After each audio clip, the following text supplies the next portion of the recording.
pinggir kota berdiri sebuah rumah bordil yang dikenal dengan nama Warung Biru. Dari luar, bangunannya tampak biasa saja, hanya rumah tua dengan papan kayu kusam dan lampu redup berwarna kuning yang menggantung di teras. Namun, bagi yang tahu, tempat ini bukan sekadar rumah hiburan malam. Ada sesuatu yang lebih gelap tersembunyi di dalamnya. Asih, perempuan berusia 30-an dengan senyum yang selalu menghiasi wajahnya, adalah salah satu penghibur utama di tempat itu. Rambut panjangnya selalu tertata rapi, bibir merahnya selalu menawan, dan tubuhnya masih kencang meski telah bertahun-tahun bekerja di rumah bordil tersebut. Namun, yang paling menarik dari Asih bukanlah kecantikannya, melainkan keahliannya memasak rendang. Rendang buatan Asih memiliki rasa yang berbeda dari yang lain. Setiap gigitan dagingnya lembut, penuh rempah, dan seolah meleleh di mulut. Para pelanggan selalu datang kembali, bukan hanya untuk layanan Asih, tetapi juga untuk rendangnya yang tiada duanya. Pemilik rumah bordil, seorang wanita tua bernama Bu Ratri, menyadari bahwa rendang Asih menjadi daya tarik tersendiri bagi pelanggan. Itulah sebabnya rendang selalu tersedia di meja makan rumah bordil itu, bahkan di tengah malam sekalipun. Namun, tidak ada yang tahu rahasia di balik kelezatan rendang tersebut. Tak ada yang mempertanyakan dari mana Asih mendapatkan dagingnya. Tak ada yang curiga saat beberapa pelanggan tetap tiba-tiba menghilang tanpa jejak. Bagi mereka yang datang dan pergi dari rumah bordil ini, tak ada waktu untuk peduli pada hal-hal yang tidak berkaitan langsung dengan kesenangan mereka. Di dapur belakang, Asih selalu bekerja dengan tenang. Tangannya cekatan mencincang daging, mencampur bumbu, dan menunggu rendangnya menghitam sempurna dalam kuali besi tua. Tak seorang pun di rumah itu diizinkan masuk ke dapurnya. Ia hanya tersenyum setiap kali seseorang bertanya tentang rahasia masakannya. Cuma pakai hati, katanya sambil terkekeh. Kalau masak dengan hati, pasti enak. Malam semakin larut. Musik dangdut samar terdengar dari dalam rumah bordil bercampur dengan tawa dan suara gelas beradu. Seorang pria berkemeja lusuh masuk ke dalam dan langsung mencari Asih. Wajahnya lelah, kantong matanya menghitam, tetapi begitu ia mencium aroma rendang, matanya berbinar. Asih, seperti biasa, katanya sambil menyodorkan selembar uang. Aku kangen sama rendangmu. Asih tersenyum manis. Tentu mas, tunggu sebentar, ya? Ia kembali ke dapur, mengambil sepiring nasi panas, lalu menyendokkan rendang kental berwarna hitam legam di atasnya. Pria itu langsung melahapnya dengan rakus. Dalam hitungan detik, ia mendesah puas. Rasanya selalu bikin nagih, katanya sambil menyeka mulutnya. Gimana caranya kamu bisa masak seenak ini, Asih? Asih hanya tersenyum, matanya berkilat aneh di bawah cahaya lampu dapur. Pokoknya, aku pastikan setiap pelanggan merasa puas, mas. Malam itu, warung biru lebih ramai dari biasanya. Tawa lelaki dan suara denting gelas saling bersahutan, menciptakan suasana yang penuh gairah. Namun, di antara keramaian itu, ada sesuatu yang terasa ganjil. Salah satu pelanggan tetap, seorang pria tambun bernama Darto, duduk di sudut ruangan dengan wajah pucat. Biasanya, ia adalah orang yang paling berisik, selalu tertawa keras dan merangkul perempuan-perempuan di sana. Tapi malam ini, ia hanya diam, sesekali melirik piring di hadapannya yang berisi sisa rendang yang baru saja ia santap. Asih, rendangnya. Darto bergumam pelan, tangannya gemetar saat menyentuh sendok. Asih, yang sedang membersihkan meja di dekatnya, menoleh dengan senyum manis. Kenapa mas? Tidak enak. Darto menelan ludah lalu menggeleng pelan. Bukan enak, enak banget. Cuma rasanya ada yang beda. Asih tersenyum lagi lalu mendekat membungkuk hingga wajahnya sejajar dengan Darto. Beda gimana mas? Darto menatapnya dengan mata lelah, seperti seseorang yang menahan sesuatu di dalam pikirannya. Aku kayak pernah makan ini sebelumnya, tapi aku nggak tahu di mana. Sejenak, wajah Asih berubah kaku, namun dengan cepat ia tertawa kecil dan menepuk bahu Darto. Mungkin Mas Darto pernah makan rendang di tempat lain yang mirip rasanya. Atau Mas lagi terlalu capek, ya? Darto mencoba tertawa, tapi suaranya terdengar dipaksakan. Ia akhirnya menggeleng dan meneguk minumannya hingga tandas. Namun, saat ia hendak berdiri, ia merasakan sesuatu yang aneh dalam tubuhnya. Dadanya terasa sesak, keringat dingin mengalir di pelipisnya. Asih? Darto memanggil lemah. Aku pusing. Sebelum Asih sempat merespons, tubuh Darto ambruk begitu saja ke lantai. Orang-orang di dalam ruangan menoleh, beberapa pelayan segera menghampiri. Salah satu lelaki mencoba mengangkatnya, tapi tubuh Darto terasa berat dan kaku seperti batu. Darto, hei, bangun! Seru salah satu temannya mengguncang tubuhnya. Namun, Darto tak bergerak sama sekali. Matanya membelalak kosong, mulutnya sedikit terbuka. Asih? Dia kenapa?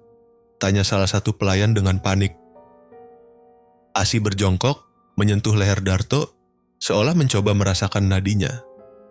Kemudian, ia menatap ke arah Bu Ratri yang baru saja keluar dari dapur. Wanita tua itu menghela napas panjang, lalu mengibaskan tangannya. Bawa dia ke belakang. Jangan bikin panik pelanggan lain, katanya tenang. Dua lelaki segera mengangkat tubuh Darto dan membawanya ke kamar kosong di belakang.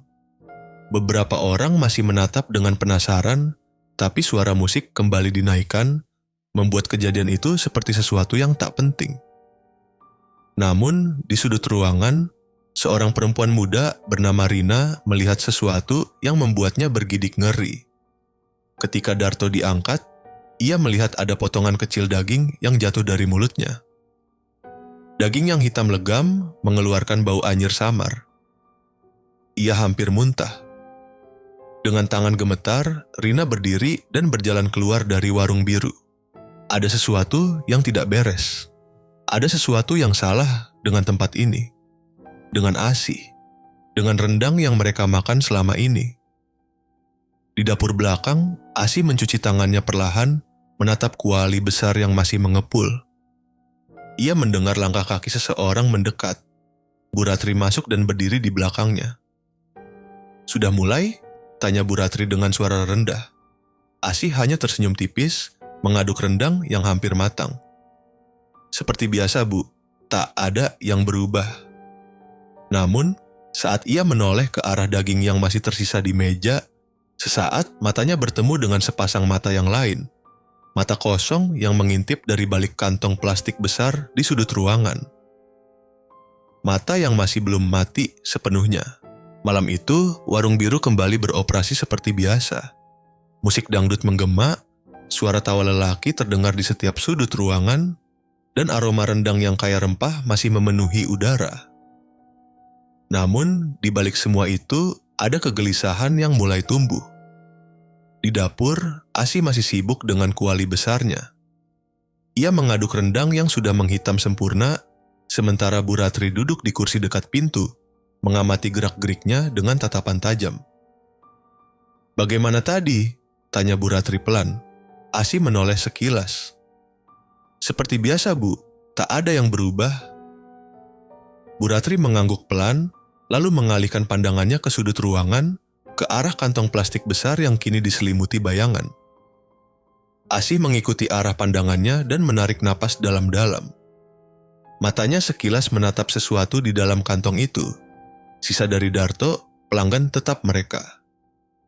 Sementara itu, di ruang utama, Rina duduk gelisah. Sejak insiden Darto tadi malam, ia tak bisa menghilangkan bayangan daging hitam legam yang jatuh dari mulut pria tambun itu. Rasa mual masih menyergapnya setiap kali ia mengingatnya. Kenapa mukamu pucat gitu? Tanya Yanto, salah satu pelanggan yang duduk di sebelahnya. Rina menggeleng cepat. Enggak apa-apa. Tapi matanya terus mengawasi dapur di mana Asi sesekali keluar membawa piring berisi rendang. Ada sesuatu yang salah dan nalurinya mengatakan bahwa ia harus segera pergi dari tempat ini. Namun, sebelum ia sempat berdiri, pintu belakang warung biru terbuka sedikit. Cukup untuknya melihat sekilas ke dalam. Di sana, ia melihat sesuatu yang membuat darahnya berdesir. Di atas meja kayu yang terletak di sudut dapur, ada sebuah pisau besar yang masih meneteskan cairan merah gelap. Dan di lantai tepat di bawah meja, sebuah tangan gemetar mencuat dari balik kantong plastik besar, seakan masih berusaha untuk hidup. Rina menelan ludah. Ia ingin berteriak, ingin lari keluar dari tempat itu, tapi tubuhnya membeku. Saat itu juga, mata Asi menangkapnya. Wanita itu hanya diam, tapi tatapan matanya tajam seperti pisau yang ia gunakan.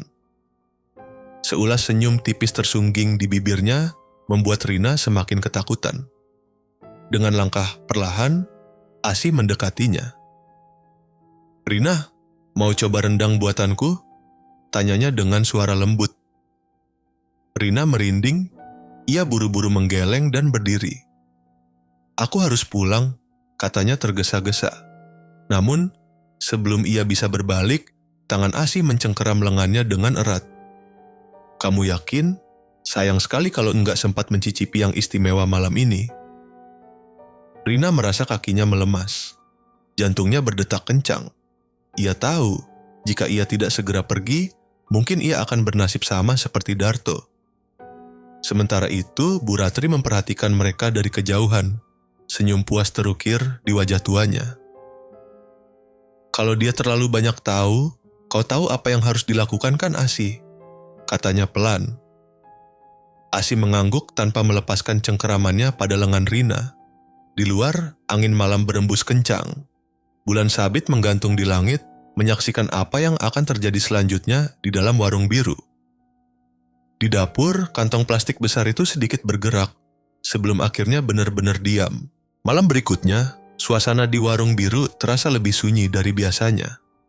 Beberapa pelanggan tetap memang masih berdatangan, tapi tawa mereka tak sekeras malam-malam sebelumnya. Seperti ada sesuatu yang membuat udara menjadi lebih berat. Di dapur, Asi sedang mencuci tangan. Air mengalir deras, membawa sisa-sisa daging yang lengket di jari-jarinya. Ia menatap ke dalam wastafel, di mana warna merah pekat bercampur dengan air, membentuk pusaran yang perlahan menghilang ke dalam lubang pembuangan. "Kamu kelihatan tegang," suara Bu Ratri memecah keheningan. Wanita tua itu berdiri di ambang pintu dapur, menatap Asi dengan sorot mata tajam. Asi menghela napas. "Rina semalam, Bu. Aku rasa dia tahu sesuatu." Bu Ratri mengangkat alisnya. "Lalu, apa yang akan kamu lakukan?" Asi menggigit bibirnya. Ia tak ingin masalah ini menjadi lebih besar, tapi nalurinya mengatakan bahwa Rina bisa menjadi ancaman. "Aku harus memastikan dia nggak bicara ke siapapun." Bu Ratri tersenyum kecil. "Bagus. Kamu tahu apa yang harus dilakukan." Di ruang utama, Rina kembali datang ke warung biru malam ini meski hatinya penuh keraguan. Ia tak bisa menghilangkan bayangan tangan yang mencuat dari kantong plastik besar di dapur. Namun, rasa penasaran dan ketakutannya bercampur menjadi satu. Ia ingin memastikan apa yang sebenarnya terjadi di tempat ini. Ia duduk di salah satu meja dekat jendela, memesan segelas teh manis. Mata Rina terus mengawasi dapur dari kejauhan, mencari celah untuk melihat sesuatu yang bisa menguatkan dugaannya. Tak lama kemudian, Asi keluar dari dapur, membawa sepiring rendang yang masih mengepul. Tatapan mereka bertemu sejenak sebelum Asi tersenyum tipis dan berjalan mendekat. "Rina, kamu datang lagi," ujar Asi dengan nada ramah. Rina mencoba tersenyum meski ia tahu senyumannya tak akan bisa menyembunyikan kegelisahannya.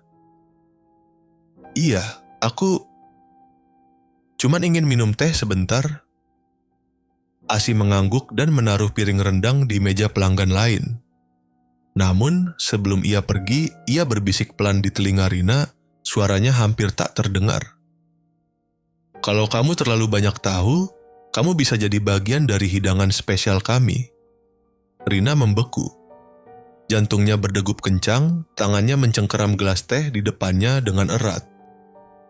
Ia menoleh, tapi Asih sudah kembali ke dapur, meninggalkan dirinya dengan ketakutan yang semakin menjadi-jadi. Pikirannya kacau. Apa yang harus ia lakukan? Haruskah ia pergi sekarang juga dan melupakan semuanya? Atau ia harus mencari bukti lebih lanjut? Tiba-tiba, listrik di warung berkedip-kedip sebelum akhirnya padam selama beberapa detik. Ruangan menjadi gelap, hanya diterangi oleh cahaya dari lilin-lilin kecil di meja pelanggan.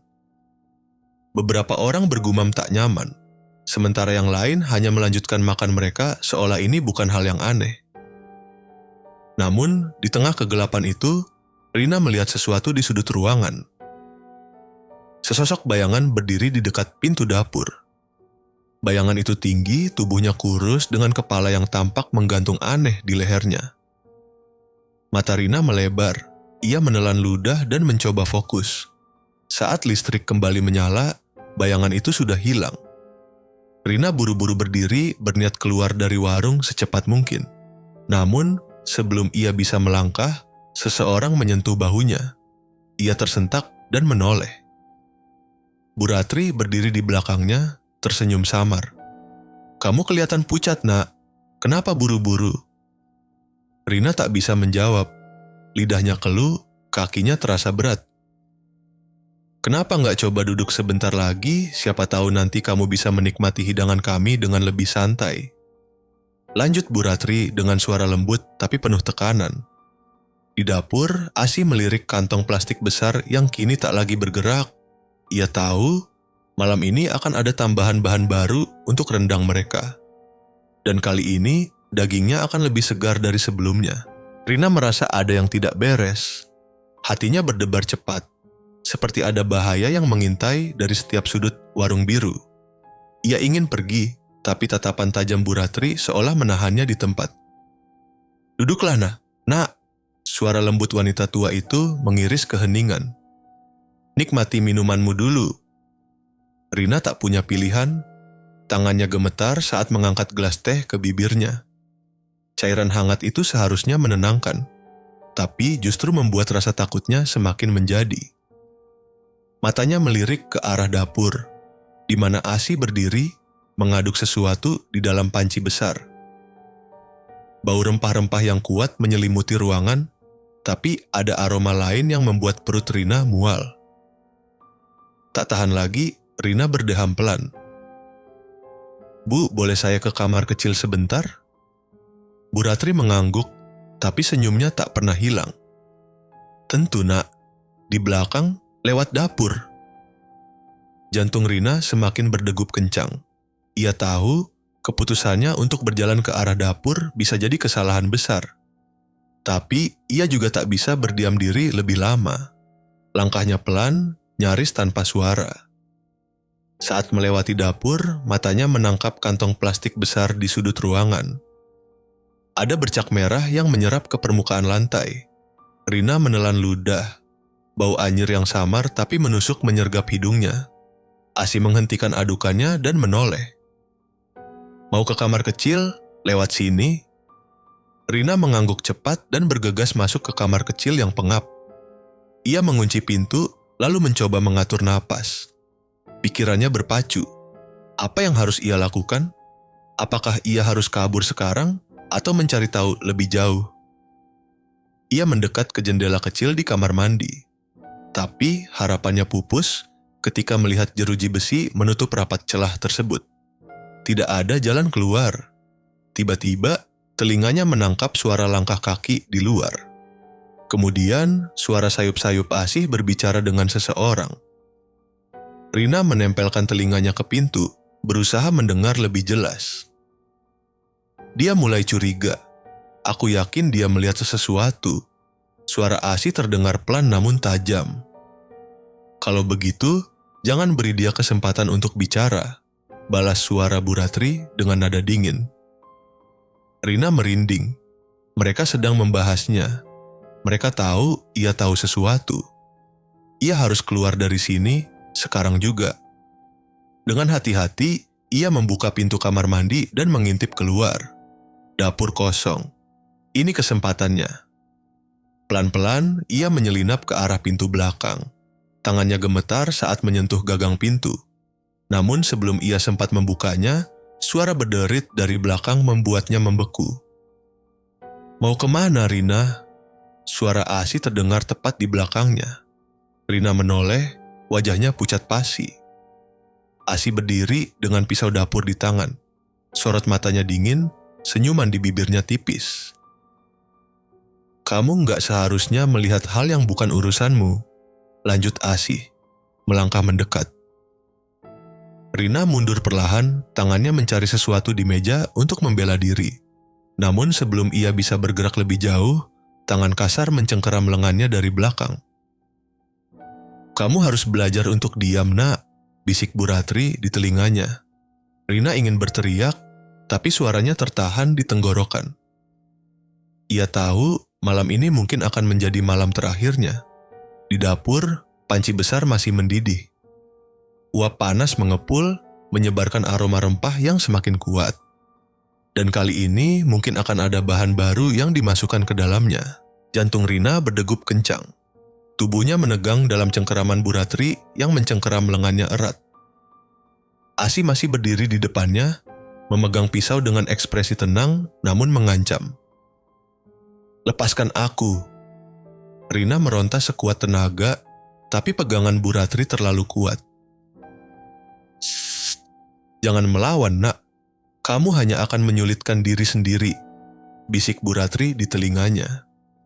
Tapi Rina bukan tipe yang menyerah begitu saja. Dengan sisa tenaga, ia menghentakkan kakinya ke lantai dan mengayunkan tubuhnya ke belakang, menendang tulang kering Bu Ratri dengan keras. "Ah!" Bu Ratri terpekik dan pegangan di lengan Rina melemah sejenak. Tanpa berpikir panjang, Rina menarik lengannya dan merunduk, lalu menyambar sendok kayu besar yang tergeletak di meja dapur. Asi melangkah cepat, mengayunkan pisau ke arah Rina. Rina menghindar dengan lompatan ke samping, lalu dengan refleks menghantamkan sendok kayu ke tangan Asi. Brak! Pisau itu terlepas dan jatuh ke lantai. Kesempatan. Rina segera berlari ke pintu belakang, tapi Bu Ratri yang sudah pulih dari rasa sakitnya meraih rambut Rina dan menariknya ke belakang. Rina tersentak, tubuhnya hampir terjatuh. "Jangan coba-coba kabur." Suara Bu Ratri kini terdengar jauh lebih menyeramkan. Rina menggigit bibirnya, matanya mencari-cari sesuatu yang bisa digunakan sebagai senjata. Di meja ada panci kecil berisi kuah mendidih. Tanpa berpikir dua kali, ia menyambar panci itu dan melemparkannya ke arah Bu Ratri. "Ah!" Jeritan Bu Ratri menggema saat kuah panas mengenai wajahnya. Ia melepas cengkeramannya dan terhuyung mundur, memegangi wajahnya yang kini memerah dan melepuh.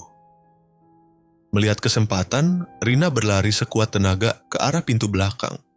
Tangannya meraih gagang pintu, tapi terkunci. "Sial!"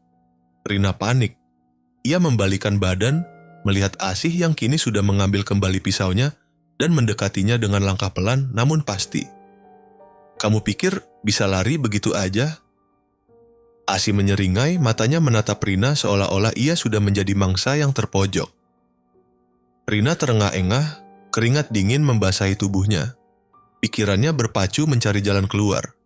Lalu matanya menangkap sesuatu, jendela kecil di dekat dapur. Ia berlari ke arah jendela itu dan meraih kursi untuk naik. Asi berlari mengejarnya, tapi Rina lebih cepat. Dengan tangan gemetar, ia mencoba membuka jendela tersebut.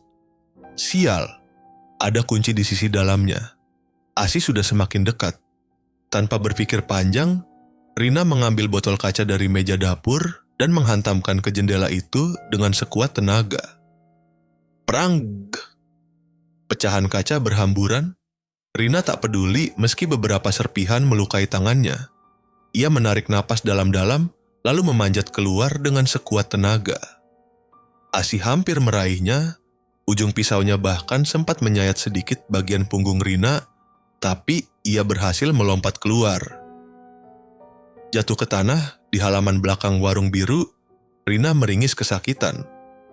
Namun, ia tak punya waktu untuk merasakan nyeri. Ia segera bangkit dan berlari sekuat tenaga menjauhi warung itu. Dari dalam, suara teriakan Bu Ratri dan Asih masih terdengar.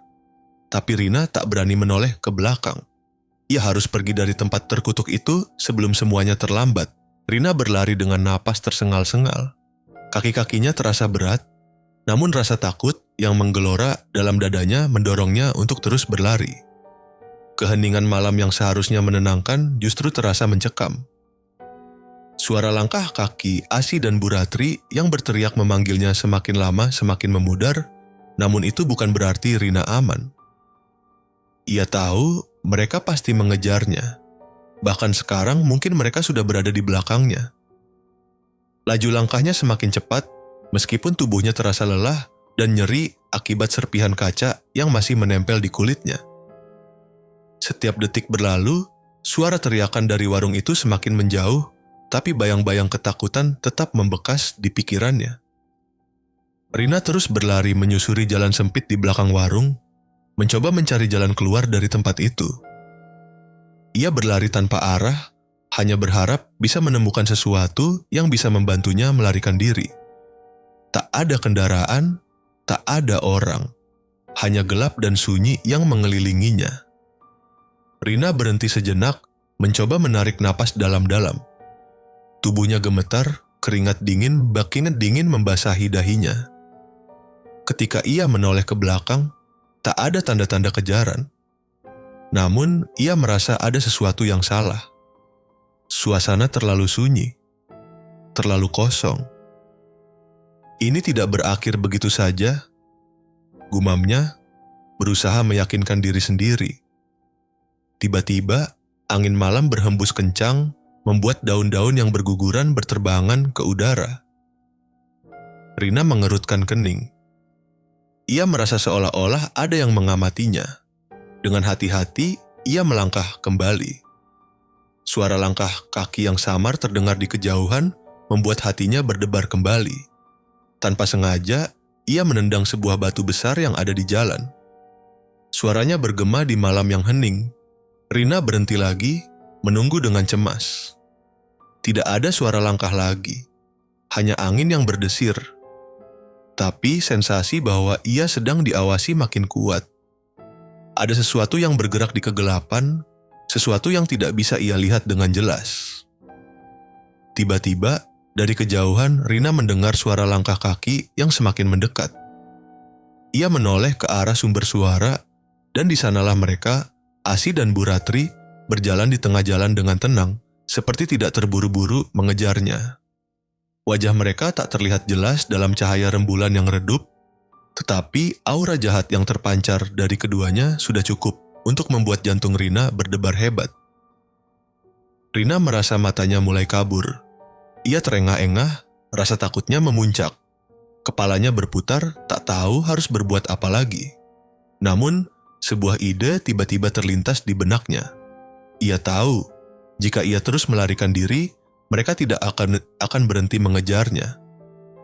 Tetapi jika ia bisa menghadapi mereka, mungkin ia bisa mengakhiri semuanya.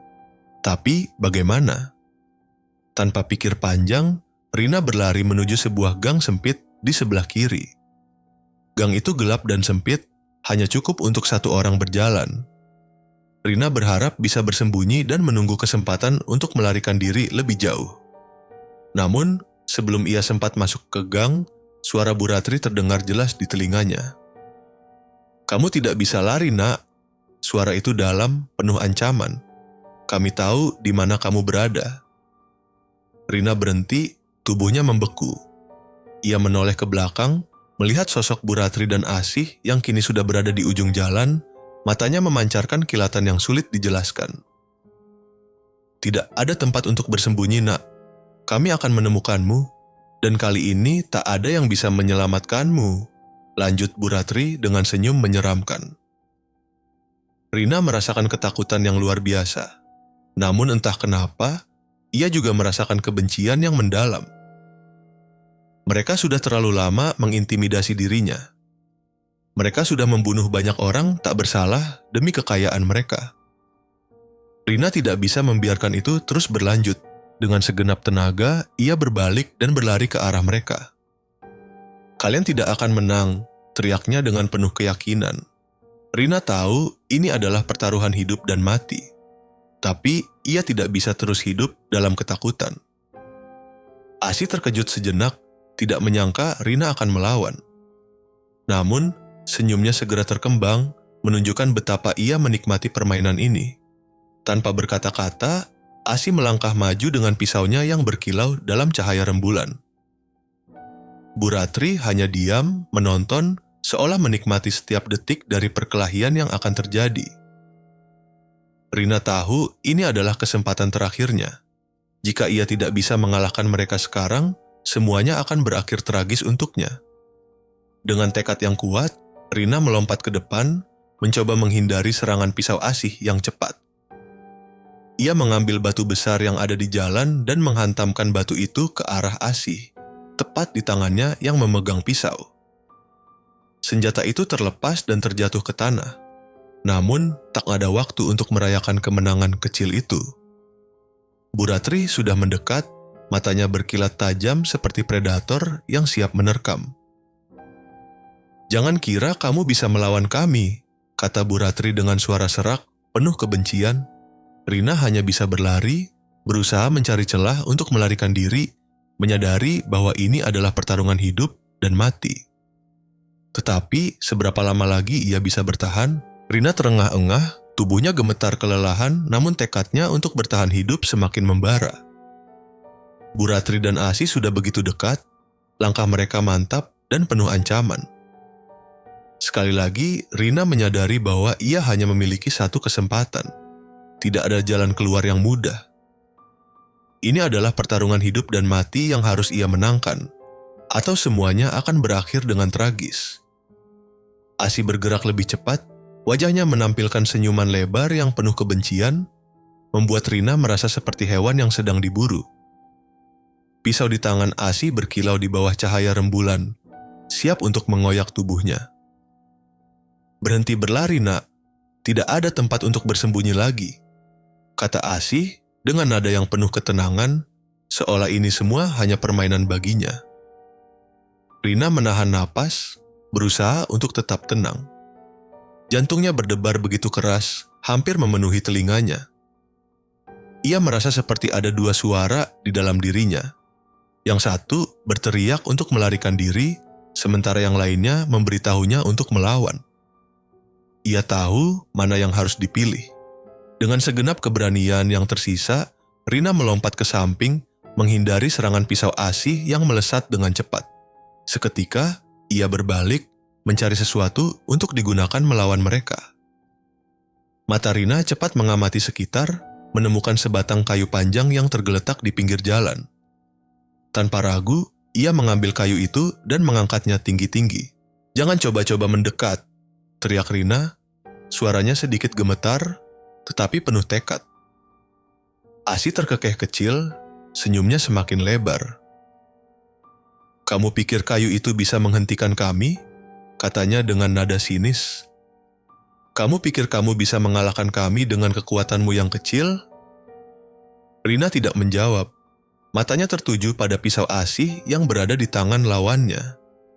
Ia tahu, jika ia tidak bertindak cepat, dia akan menjadi sasaran empuk.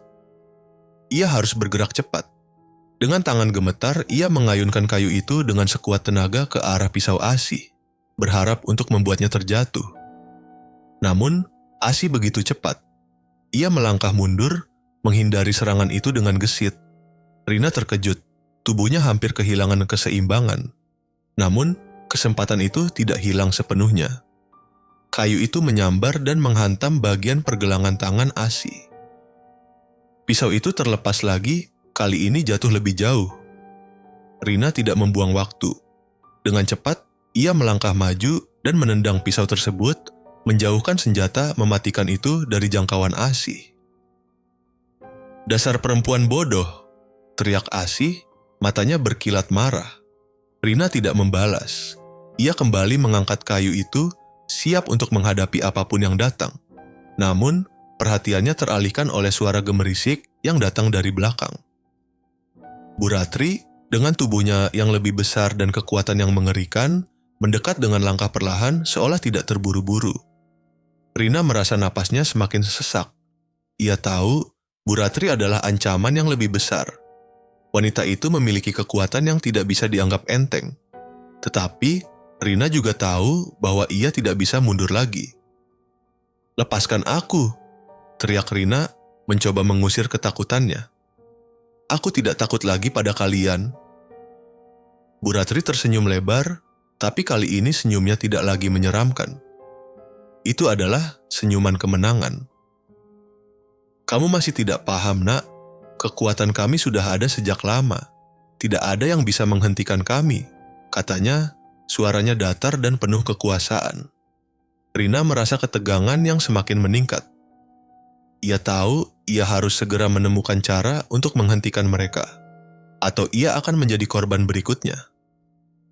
Tanpa pikir panjang, Rina melemparkan kayu yang ia pegang ke arah Bu Ratri. Serangan itu tidak terlalu kuat, namun cukup untuk membuat Bu Ratri mundur sejenak. Pada saat itulah Rina melihat kesempatan yang sangat kecil. Bu Ratri terhuyung mundur. Tanpa ragu, Rina melompat dan mencoba merebut pisau asih yang tergeletak di tanah. Bu Ratri melihat gerakan itu dan berteriak. "Jangan!" teriaknya, namun sudah terlambat. Rina berhasil meraih pisau itu. Dengan mata penuh tekad, ia menghadap Bu Ratri yang kini berdiri tegak, matanya penuh amarah. "Ini adalah akhir dari permainanmu," kata Rina dengan suara tegas. Namun, sebelum Rina sempat melangkah lebih jauh, Bu Ratri melesat ke depan dengan kecepatan yang tak terduga. Tangannya melesat, mencoba meraih Rina. Rina hanya punya sedikit waktu untuk menghindar. Dengan pisau yang kini ada di tangan, ia mengayunkannya dengan penuh kekuatan. "Darahmu akan menjadi penebus dosa-dosa yang telah kau buat," kata Bu Ratri dengan suara penuh kebencian. Rina menahan napas, hati berdebar, siap untuk berhadapan langsung dengan kekuatan jahat yang selama ini mengintainya. Ini adalah pertarungan terakhir. Tidak ada jalan mundur. Rina berlari sekuat tenaga, pisau yang masih ia genggam erat. Keringat menetes deras dari dahinya, tubuhnya gemetar karena kelelahan dan rasa takut yang semakin menekan. Namun, ada satu perasaan yang masih bertahan. Tekad untuk mengakhiri semuanya. Bu Ratri dan Asih ada di belakangnya, lebih cepat dari yang ia duga. Namun Rina tidak menyerah. Ia terus melangkah, meski setiap detik terasa lebih berat dari sebelumnya. "Ini sudah berakhir, Rina," teriak Bu Ratri dengan suara yang penuh kekuatan. "Kamu tidak bisa melawan takdir." Rina tidak mempedulikan kata-kata itu. Ia sudah memutuskan. Entah hidup atau mati, ia harus bertahan. Tiba-tiba, langkahnya terhenti saat melihat sebuah bayangan bergerak cepat di depan mata. Mata Rina membelalak melihat sosok yang muncul dari kegelapan malam. Dari bayang-bayang itu muncul seorang pria yang tampak tidak asing. Jauh di dalam ingatannya, Rina mengenali wajahnya. Itu adalah ayahnya, yang sudah lama menghilang setelah tragedi masa lalu. Wajah yang dulu begitu penuh dengan kasih sayang, kini terlihat pucat dan keras. Matanya kosong dan tidak bernyawa. "Ayah?" Suara Rina serak, terkejut dan penuh kebingungan. Ayahnya berdiri di hadapannya, matanya yang kosong menatapnya tajam. Tanpa bicara, ia mengulurkan tangan seolah meminta Rina untuk mendekat. Hati Rina berdebar kencang. Mengapa ayahnya ada di sini? Apa yang terjadi dengan dirinya? Apa yang sedang terjadi? Namun, sebelum Rina bisa melangkah, Bu Ratri dan Asih sudah berada di belakangnya. Mereka berdiri bersama, menghadang jalan yang ingin ia tempuh. "Jangan percaya padanya, Rina," teriak Asih dengan suara tinggi, penuh amarah. "Itu bukan ayahmu. Itu hanya ilusi yang kami buat untuk mengelabui kamu." Rina terdiam. Terkadang rasa ragu muncul, namun sesuatu dalam dirinya membuatnya tetap berdiri teguh. Ia merasa ada yang aneh, tapi ayahnya itu terlihat begitu nyata, begitu dekat. Bu Ratri menyeringai, tatapan matanya seperti ingin menghancurkan segala harapan yang tersisa dalam diri Rina. "Kamu memang bodoh," katanya. "Kami yang membawanya kembali, dan kamu pikir bisa melarikan diri dari takdir ini?" Rina menatap wajah ayahnya yang semakin mengerikan. Perlahan, ia mundur selangkah, tidak tahu harus berbuat apa lagi. Terlalu banyak hal yang belum ia pahami. Terlalu banyak yang terjadi di luar logikanya. "Tidak ada tempat untuk bersembunyi, Nak." Bu Ratri melangkah maju dengan senyuman yang semakin lebar. "Kamu sudah terjebak." Tiba-tiba, tubuh Rina terasa ringan seolah-olah ia terangkat dari bumi. Matanya mulai berputar, sesuatu yang tidak terlihat mengikatnya, memaksanya untuk menatap ayahnya. Namun, ketika ia menatap mata kosong itu, sebuah kekuatan aneh menguasai dirinya, seakan-akan membawanya ke dalam kegelapan. "Kamu akan ikut kami," suara Bu Ratri menggema di sekitar Rina. "Kamu akan jadi bagian dari kami selamanya." Rina merasakan jantungnya berhenti sejenak. Tubuhnya terasa tidak bisa bergerak, seolah terjebak dalam sebuah ilusi yang menakutkan. Semua yang ada di sekelilingnya, ayahnya, Bu Ratri, Asih, seperti bayangan yang semakin mendekat, menghisap segala harapan dan energi yang masih ia miliki. Namun, tiba-tiba, suara aneh itu berhenti. Dunia yang semula gelap menjadi terang. Rina merasa seolah-olah terbangun dari mimpi buruk yang panjang. Rina terkejut saat menyadari dirinya kembali berada di jalan yang sama, namun semuanya terlihat berbeda. Tak ada Bu Ratri, tak ada Asih, dan tak ada lagi bayangan ayahnya. Semua itu hanya hilang begitu saja, seolah tak pernah ada. Ia berdiri terengah-engah, kebingungannya semakin dalam. Apa yang baru saja terjadi? Apakah semua itu hanya mimpi buruk? Atau ada sesuatu yang lebih besar yang tengah mempermainkannya? Tiba-tiba, suara langkah kaki terdengar dari belakang. Rina menoleh dengan cepat, harapannya berkecamuk. Namun, yang ia lihat hanya seorang pria yang berjalan pelan ke arahnya. Seorang pria yang tak dikenalnya.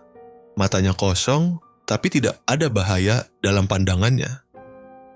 Rina merasakan ketenangan yang asing. "Apakah kamu baik-baik saja?" tanya pria itu, suaranya tenang, namun penuh dengan keprihatinan. Rina hanya mengangguk, namun hatinya masih dipenuhi dengan pertanyaan. Apa yang baru saja terjadi? Kenapa semuanya tampak begitu nyata dan kemudian menghilang dalam sekejap? Saat pria itu melangkah lebih dekat, Rina merasa dunia kembali membisu. Ada sesuatu yang tidak beres, dan ia merasa bahwa kebenaran yang ia cari belum ditemukan. Semua yang baru saja ia alami terasa seperti permainan. Permainan yang mengarah pada akhir yang tak pernah ia inginkan. Namun, Rina tahu satu hal, pertarungannya belum selesai. Rina berdiri di tengah jalan, tubuhnya lelah dan pikiran yang masih penuh kebingungan.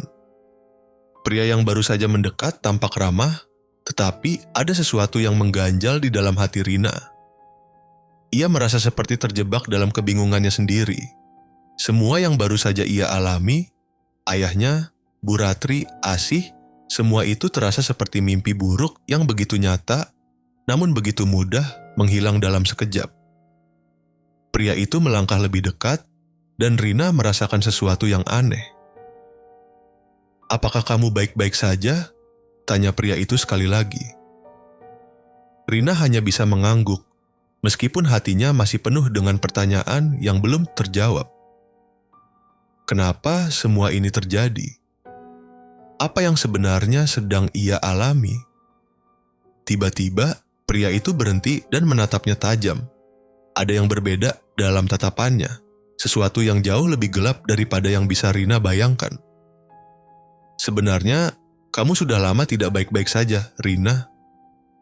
Kata-kata itu membuat tubuh Rina kaku. Ia tidak tahu apa yang harus dipikirkan. "Apa maksudmu?" Suaranya bergetar, hampir tak terdengar. Pria itu tersenyum, tetapi senyumnya tidak membuat Rina merasa tenang. Senyuman itu justru terasa mengerikan. Apa kamu tidak ingat? Kamu tidak ingat bagaimana semuanya dimulai? Rina menatap pria itu dengan bingung. Tubuhnya kembali terasa dingin. Kenapa dia merasa seperti baru saja mengingat sesuatu yang sangat penting? Namun, otaknya terasa kabur, dan setiap kenangan yang berusaha ia tarik hanya melarikan diri. Pria itu mengambil langkah lebih dekat, wajahnya semakin jelas di bawah cahaya yang remang-remang.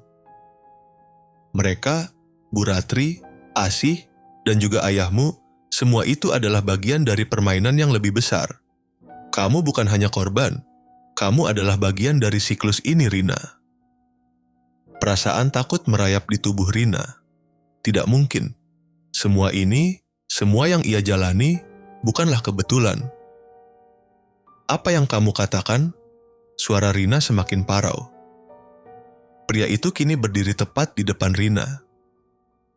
Kamu telah terjebak dalam permainan ini sejak awal, Rina. Kalian semua, termasuk ayahmu, tidak lebih dari alat untuk melanjutkan kekuatan ini. Kekuatan yang memanipulasi jiwa dan takdir. Itu adalah permainan yang tidak pernah kamu pilih. Rina merasa dunia berputar di sekelilingnya. Semua yang ia alami, semua yang ia coba hindari, ternyata tidak lebih dari jebakan yang sudah direncanakan sejak lama. Semua penderitaannya, rasa takut yang ia alami, bahkan harapan-harapannya, semua itu hanya bagian dari sebuah rencana yang lebih besar. Ayahmu yang kamu temui tadi, lanjut pria itu, adalah korban pertama dalam permainan ini.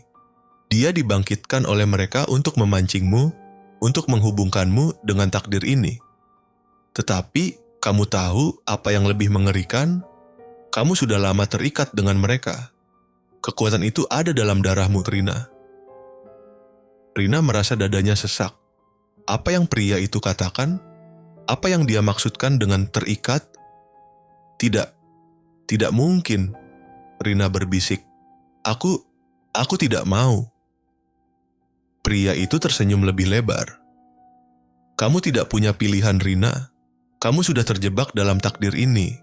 Seperti ayahmu, seperti Bu Ratri dan Asih, kamu adalah bagian dari kekuatan yang tidak bisa dibatalkan. Rina mundur beberapa langkah, berusaha menghindar, tetapi langkahnya terasa terhambat. Semua yang ia rasakan, semua yang ia alami, ternyata bukan hanya kebetulan. Ia adalah bagian dari sesuatu yang lebih besar, sesuatu yang sudah menguasai hidupnya sejak lama. Tiba-tiba, semuanya menjadi gelap. Suara langkah kaki mulai menghilang, dan Rina merasa tubuhnya terangkat, seolah-olah ia mengapung di antara dimensi yang tidak ia pahami. Hanya ada kegelapan yang menutupinya. Kemudian, sebuah suara bergema di telinganya. Tidak ada jalan keluar, Rina. Takdirmu sudah tertulis. Kamu adalah bagian dari kami. Rina merasa tubuhnya terhuyung, terjatuh, dan semuanya kembali menjadi gelap. Namun, sebelum ia kehilangan kesadaran sepenuhnya, suara itu kembali terdengar, lebih kuat dan lebih jelas. Kamu sudah lama berada di sini, Rina. Kamu hanya belum menyadarinya. Selamat datang kembali. Semua yang terjadi, semua yang ia alami, adalah bagian dari permainan yang tidak pernah ia pilih. Dan sekarang, Rina tahu bahwa takdirnya sudah tertulis, bahwa ia tidak bisa melarikan diri lagi. Ketika Rina membuka matanya, ia melihat dunia yang begitu asing, namun tampak familiar. Wajah-wajah yang tak asing lagi, senyuman yang dingin dan penuh tipu daya, mengelilinginya. Dia tersenyum tipis, dan untuk pertama kalinya Rina mengerti. Akhir dari perjalanan ini bukanlah kebebasan yang ia impikan, tetapi penerimaan terhadap takdir yang sudah lama menunggu. Tidak ada yang bisa melarikan diri dari takdir. Dan Rina kini menjadi bagian darinya selamanya.